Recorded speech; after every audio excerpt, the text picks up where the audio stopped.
We're going to talk about some cases today. You got some big ones that are kind of pending.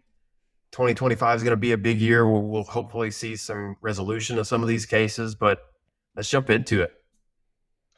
Yeah, so I cherry picked about a half dozen cases that I think are really interesting, kind of rolling into the end of 2024, because we're going to see some guidance, hopefully, from the Texas Supreme Court. All of these cases are currently pending in front of the Supreme Court, and I think that they're going to have some large and far-reaching decisions. So the first one I picked is a case called PBEX versus Dorchester. And this one actually, just a couple of days ago, we did get some guidance from the Supreme Court. They denied a petition for review. That case had to do with whether or not a non-operated working interest could be adverse possessed, and specifically adverse possessed by one operator on behalf of another non-operator. So it was kind of, the operator producing and two non-ops fighting over this interest. And they found that the operator's production could be imputed to the non-ops, and that one non-op could adverse possess this interest from another. So I think what was interesting about this case is, a lot of eyebrows were raised. People didn't really think that you could do this. But the court said, look, this is a possessory interest. And even though this has never been done in any other state and there's really no precedent for it, we're going to allow it here, at least under those facts. So certainly an interesting one, and one that we'd been watching that nobody had really ever seen before. Yeah, gosh, I can't think of a time that I've ever even heard of anything like that. But, leave it to Texas. I think this is a sign of what we're going to continue to see. There's so much business going on, and it's, Permian Basin being what it is. We're going to see all these nuanced things come up. So that's an interesting one. What implications do you potentially see if this is ruled in favor and is upheld in the Supreme Court next year? I mean, so this new thing that everybody chases.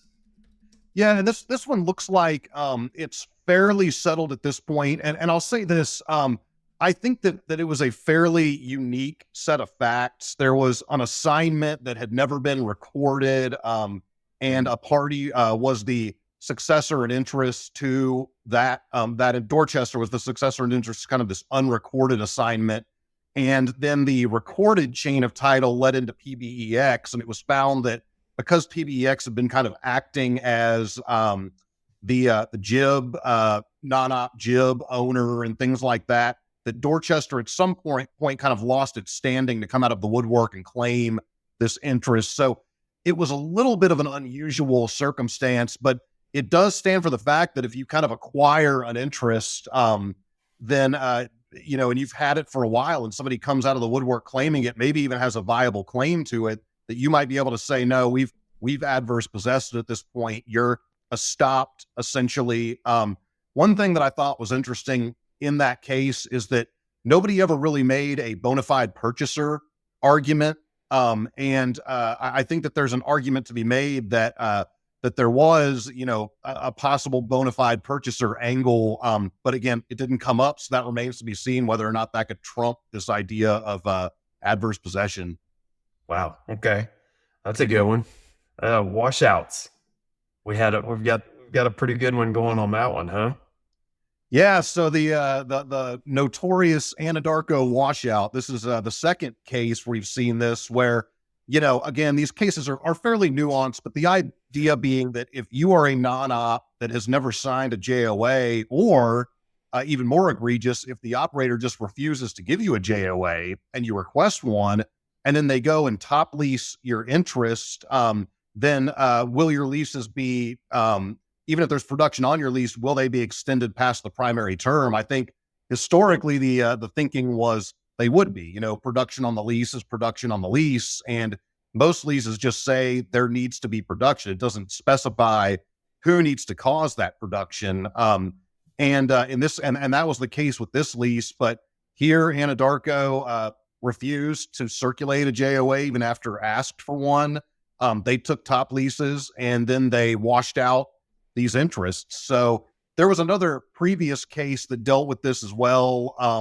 And the Supreme Court had refused to take a look at that one, but here they have a second bite at the apple. And again, as of last Friday, they've decided to hear oral arguments in January. So it looks like we are going to get an opinion in this case. And I think a lot of people are watching this one with a great deal of interest. That's a ton of interest. It just at its basic principles, it doesn't seem fair, you know. But you know, the devil's in the details always, right? So there's probably something there. That'll be an interesting one because my gosh, such of the business is built on the non-op game, and so much money is invested in, you know, consolidating and buying non-op interests throughout all these major basins. That's a big one. That'd be interesting to really see how that shakes out. And I think everybody wants some certainty there, at some point in time. Yeah, and I think a lot of land professionals feel the same way you do, that it just sort of doesn't pass a fairness test or the smell test.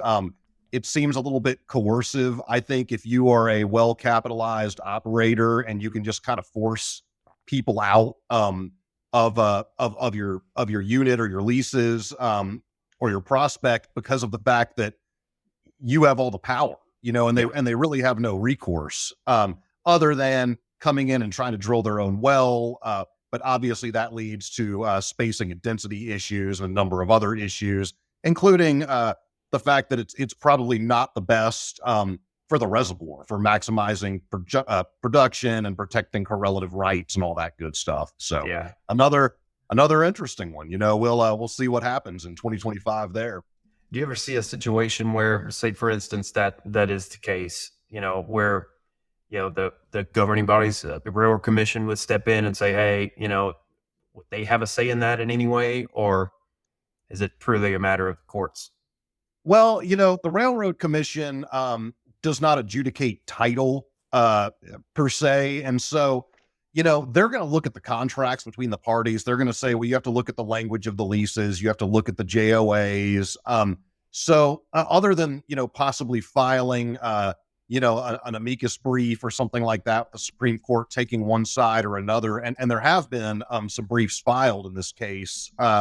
You know, I think the Railroad Commission doesn't really care that much. Yeah. You know, as long as the wells are being, you know, operated in accordance with the permit, you know, that it's not really, they don't really care who the operators and the non-ops are.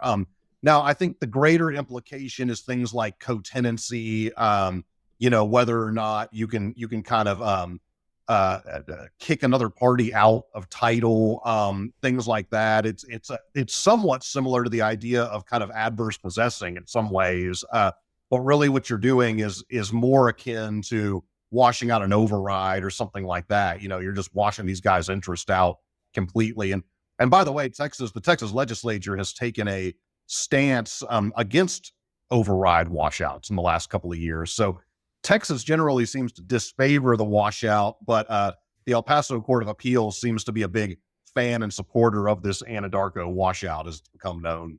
Yeah. Yeah. That's a big one. God, that's been talked about constantly this year. It'd be good to get some resolution of that. Absolutely. A couple others I'm looking at, McNeil versus Gardner. You know, though that case has to do with the allocation of NPRI burdens, whether they stay with a grantor or pass proportionately to a grantee. This is, you know, when there's prior outstanding interests. And what's emerged in the lower courts is kind of a default rule that you're going to proportionately share these NPRIs. There's some splits of authority with some older cases. So again, this one's looking ripe for the Supreme Court to kind of step in. So another good one to watch. And then, of course, Opiella deals with allocation wells, which seem to be more or less settled, but also with production sharing agreement wells, and whether or not the Railroad Commission is going to have to pass a little bit more robust of a regulatory scheme for permitting these things. Right now, they just kind of rubber stamp them and wave a wand and give them their blessing. They've come up with this arbitrary 65% number, but it's unclear how exactly you reach that number. And these are some of the issues in the Opiella case. And then another one is Myers Woodward versus Underground Services. This is dealing with another split of authority between courts of appeals about who owns the pore space in salt mines. So essentially, who would have the right to use these excavated salt mines for activities like carbon sequestration? So Seen that. as that becomes a yeah, I mean, as that becomes a growing issue, I think that this case is going to have some important implications because in Texas, it's in theory still not even settled whether pore space belongs to the surface of the mineral owner. So this might help be a step in that direction.